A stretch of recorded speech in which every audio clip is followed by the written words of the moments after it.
Así es, Marjorie, economista petrolero, profesor de la Universidad Central. Señor Quirós, profesor Quirós, bienvenido a Primera Página. Gracias, muy amable. Gracias por estar por la invitación. Con nosotros. Bueno, hablar del tema petrolero, escuchamos comúnmente a la gente, a sectores de oposición, a sectores gubernamentales, pues que somos una economía dependiente netamente del petróleo. Usted el pasado diciembre del año 2016 hacía un análisis y aseguraba, y no se ha equivocado además, que el barril de petróleo en nuestro país en el 2017 pues no iba a subir de 50 y ciertamente esa es la racha que ha mantenido. Según su análisis, ¿qué es lo que está pasando para que este precio no suba? Bueno, la razón fundamental por la cual el precio del petróleo en los mercados internacionales no se ha recuperado todo lo que algunos aspirábamos o esperábamos que subiera, a pesar de los recortes, por supuesto, efectuados por la OPEP y los no OPEP de 1.8 millones de barriles diarios, es debido a que en contraparte o al otro lado de la acera, algunos productores independientes encabezados por Estados Unidos y Canadá han venido incrementando la producción. Y además de ello también hay dos países miembros OPEP que han venido aumentando, que es Libia y Nigeria, que quedaron fuera de la cuota de producción. Bueno, esto ha contrarrestado el recorte hecho acertadamente y aprobado por la OPEP el 30 de noviembre pasado y por el grupo no OPEP el pasado 10 de diciembre. Eso recortó 1.800.000 barriles. Pero repito, el contraste es que un grupo de países desarrollados y también no desarrollados, como el caso de Brasil y Colombia, han venido incrementando. Y eso, por supuesto, lleva barriles al mercado que desequilibran el mercado y que contrarresta el efecto que haya podido tener en forma total el recorte de la OPEP. Ha habido recuperación sin duda, pues, de luego, una recuperación más o menos del 35% a los precios como se estuvieron cotizando los barriles en octubre y en noviembre pasado. Pero en verdad es que ha debido de haberse incrementado más. Ahora bien, eso para que la gente lo entienda, cómo se traduce en la economía de nuestro país. Toda esta baja, sumando que de esta misma renta petrolera pues hay un inmenso gasto social. Claro, para nosotros se traduce en lo siguiente. Venezuela tuvo una asignación de 90.000 barriles de recortes, los cuales ha cumplido. En tanto que nosotros estamos produciendo actualmente 1.965.000 barriles diarios, cumpliendo ese recorte de la OPEP. Y desde luego, bueno, los precios han recuperado para la cesta petrolera venezolana. Tenemos en estos momentos un precio promedio anual de $43.17 en lo que va del año.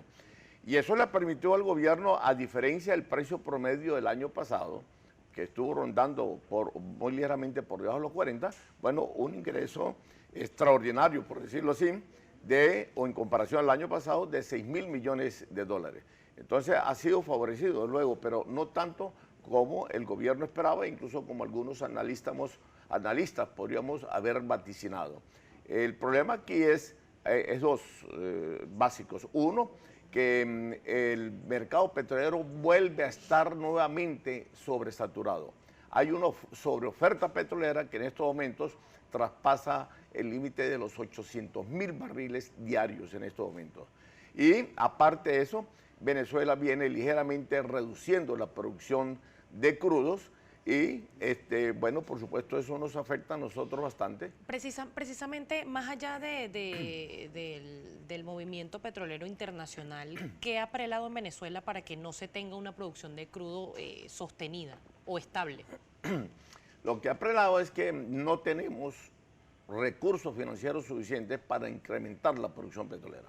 Hemos puesto todos los huevos en una sola cesta y hemos invertido todo lo que hemos tenido en cuanto a finanzas limitadas para la industria petrolera, lo hemos puesto solamente en la faja del Orinoco. Y hemos descuidado los productos convencionales, los crudos convencionales, de liviano, mediano y pesado. O sea, pozos tradicionales, algunos pozos marginales, cerca de 39.000 pozos se están esperando por nosotros para un proceso de recuperación secundaria.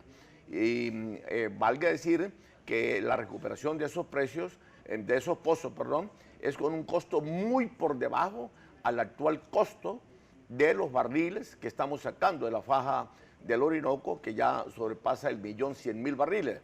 Pero los costos de la faja están oscilando en un rango entre 27 y 34 dólares el barril.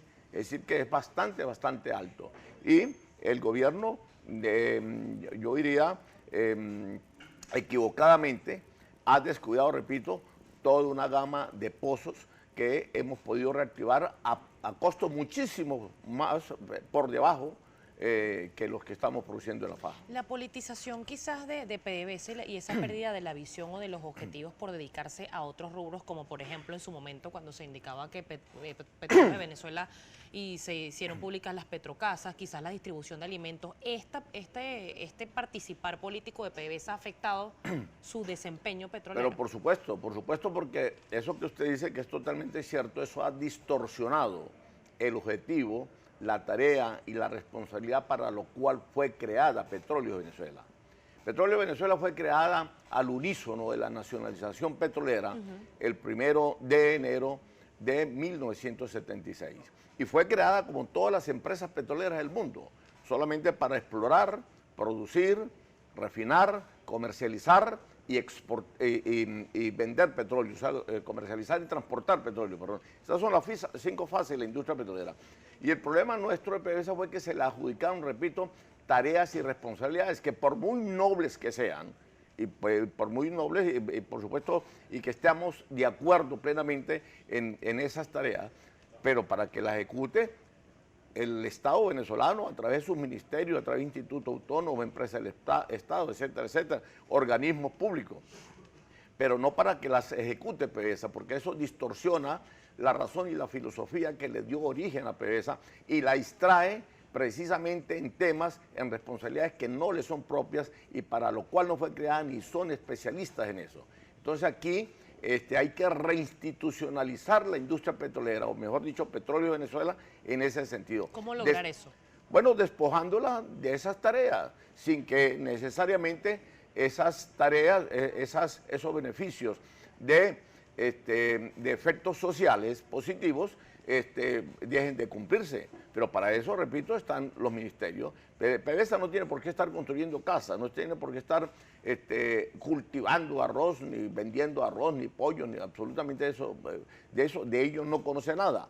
Pero, repito, la extrae de los objetivos principales que tiene una industria petrolera. Ninguna empresa petrolera del mundo, que yo sepa, en este momento ni construye casa, ni vende casa, absolutamente nada de todas esas misiones u objetivos de misiones, repito, por muy nobles que sean, se le han adjudicado distorsionadamente a Petróleos de Venezuela. A nivel internacional se han llevado a cabo reuniones, se han hecho conocidas giras que hizo en su momento la canciller Delcy Rodríguez. El presidente Nicolás Maduro a inicio del año 2015 también realizó una gira precisamente para este tema, para el recorte de producción entre países OPEP y no OPEP. Pero ciertamente esto depende de una conversación o es cómo se mueva el mercado.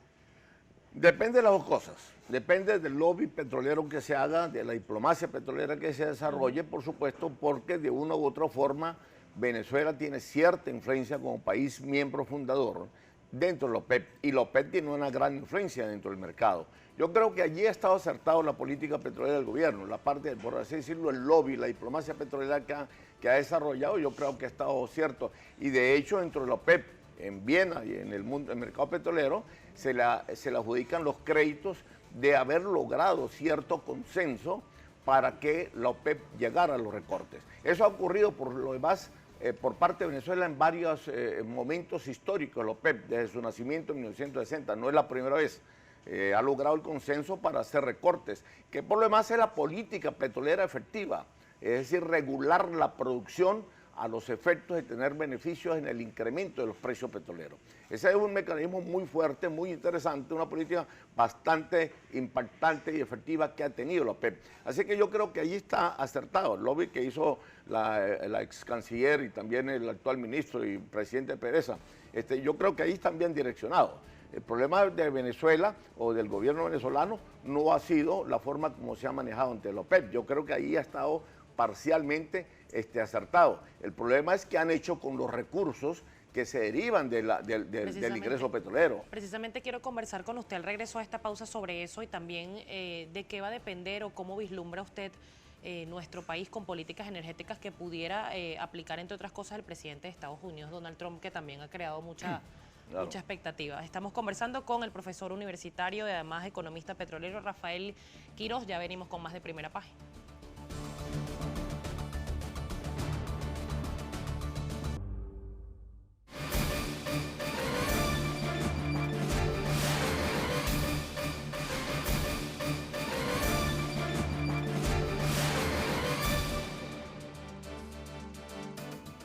...7:46 de la mañana, sigue con nosotros el profesor universitario, además economista petrolero, Rafael Quiros. Hablábamos en el corte anterior de todos estos ingresos que pues llegan a nuestro país, a dónde se invierten. El tema de la corrupción también en PDVSA ha sido denunciada inclusive por trabajadores sindicales. Se habla de que hay, entre otras cosas, por nombrar uno de los aspectos, en el tema de los taladros, hay taladros propios y no se reparan, sino que se importa incluso la mano de obra para que los opere. Este tema también ha contribuido a que la industria petrolera, que en otrora era ejemplar, ahorita está en la situación en cómo se encuentra. Sí, como no, claro que sí. Uno de los problemas tradicionales venezolanos, vinculados por supuesto a la renta petrolera, es que en la mayoría de las ocasiones de los auges petroleros, y en todos los gobiernos, absolutamente en todos ha sucedido eso, es que no se han sabido direccionar los ingresos petroleros que ha recibido el Estado por exportaciones del crudo. Eso no solamente ha pasado en este gobierno, ha pasado en los anteriores, solamente que lo ha profundizado más.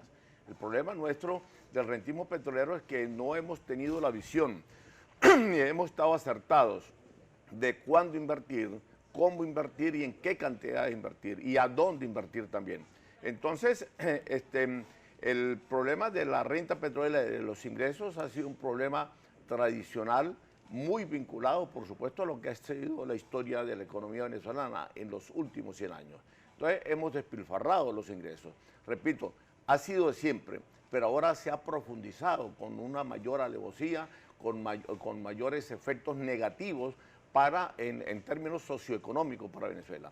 Entonces, bueno, lo hemos malbaratado simplemente en dádivas, en mendrugos que se le reparten a la población de una forma muy populista, repartiendo caramelos y sándwiches por todas partes y desayuno y qué sé yo, almuerzo, pero simplemente un gasto público nada productivo, no es inversión social propiamente. Es decir, que en el tema petrolero Venezuela nunca se preparó para una caída de... No, nunca, porque nosotros siempre hemos estado al vaivén, hemos estado viviendo al día, en lo que es la volatilidad o el comportamiento del precio del petróleo.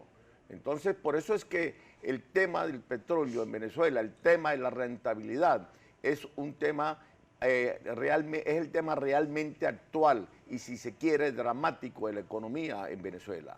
Y a su vez, esa misma política la hemos aplicado hacia el exterior, con los vecinos del Caribe, con los vecinos centroamericanos y suramericanos también, en el cual se ha desarrollado una diplomacia petrolera un poco demagógica, ¿entiendes? Y se han hecho concesiones poco favorables para Venezuela. Precisamente, ¿cuál es el estatus de esos acuerdos, entre otros, con Petrocaribe, con Cuba, también con China? Este tema de los subsidios todavía se están practicando a pesar de la crisis que hay en PDVSA. Bueno, mira, no, realmente el tratamiento que se ha dado a esa veintena de países que tenemos nosotros en la fachada del Caribe y de Centroamérica, y el mismo caso de nuestro acuerdo energético con Cuba y con China, allí no se trata precisamente de precios preferenciales ni de subsidios. Se trata simplemente de contratos preferenciales, de tratamiento preferencial a la hora de ver la factura petrolera, donde no se cancela toda la factura, sino se cancela 30%, 40% o 60% de la factura, dependiendo del país, dependiendo de la cantidad de petróleo y dependiendo también de la calidad del petróleo. Y el resto se financia. Pero lo que pasa es que, repito, se ha hecho demagogia con eso porque se ha querido articular la manera de compromiso ante la comunidad internacional y ante los organismos internacionales, esa dádiva, entre comillas, o esos contratos preferenciales que se han hecho en cuanto a suministro de petróleo y a suministro también de gasolina y combustibles y demás, pues. Entonces, parte de los derivados del petróleo, pues. Entonces, eso para mí creo que es necesario revisarlo en cualquier momento, debe revisarse uno por uno de todos esos acuerdos, y porque algunos son desventajosos sin duda alguna para el país. ¿Cuál es la expectativa que tienen los expertos en cuanto a la política energética que puede aplicar Donald Trump, nuevo presidente de Estados Unidos? Bueno, mira. ¿Y cómo afectan al país, por supuesto? Claro, varios, yo particularmente he sido reiterativo en eso, desde una vez que estaba prácticamente las amenazas casi ciertas y precisas de que Trump llegaría a la presidencia de los Estados Unidos. Yo he venido diciéndolo, que la presencia de Trump en Estados Unidos es una amenaza para la estabilidad de los precios del petróleo. ¿Por qué? Porque él vino con una política petrolera que dio un viraje, la que traía Obama. Mandó prácticamente a dar rienda suelta a toda la producción de lutitas, es decir, de esquistos, también aquellos pozos establecidos o instalados en terrenos federales, les mandó a quitar un poco de impuestos, etcétera, etcétera, y eso facilitó el profundizar la producción interna de los Estados Unidos. Estados Unidos ha recuperado o ha tenido un aumento de producción que sobrepasa en estos momentos durante lo que va el año de 850,000 barriles. Entonces, desde luego, ese aporte, además del de Canadá, además de México que venía incrementándose, repito, también Brasil y Colombia, entonces eso han llevado más barriles al río del mercado petrolero. Y eso desde luego atenta contra los precios y contra la estabilidad. Es decir, la presencia de Trump en la Casa Blanca es una amenaza para los objetivos nobles de la OPEP de recuperar precios a los fines de favorecer los intereses de los países miembros. Profesor, lamentablemente tengo que despedir, pero no quiero irme sin preguntarle su opinión o cuál cree usted que es la razón para el problema de suministro de gas que también se está produciendo en nuestro país y que ha generado protestas, sobre todo en el interior. Sí, bueno, mira, el primero, yo diría que son dos problemas básicos. El primero y principal para mí es de que 5 plantas de alquilación en las 6 refinerías que tenemos, incluyendo la pequeña allá en Bajo Grande, que poca gente menciona, que son las que producen por lo demás propano y butano, gas propano y butano, están prácticamente paralizadas. De las 5 refinerías, nosotros tenemos una capacidad de refinación de 1.300.000 barriles y solamente estamos refinando 540.000. Eso se llega más o menos matemáticamente a un 45%.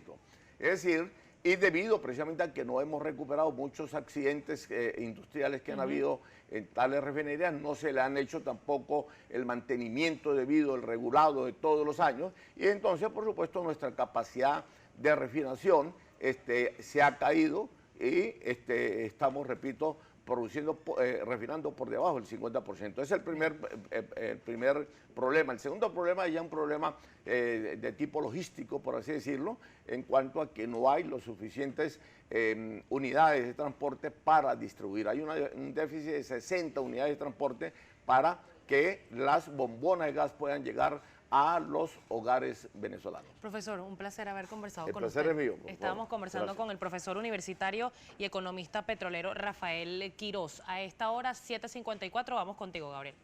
Sí, Estanis.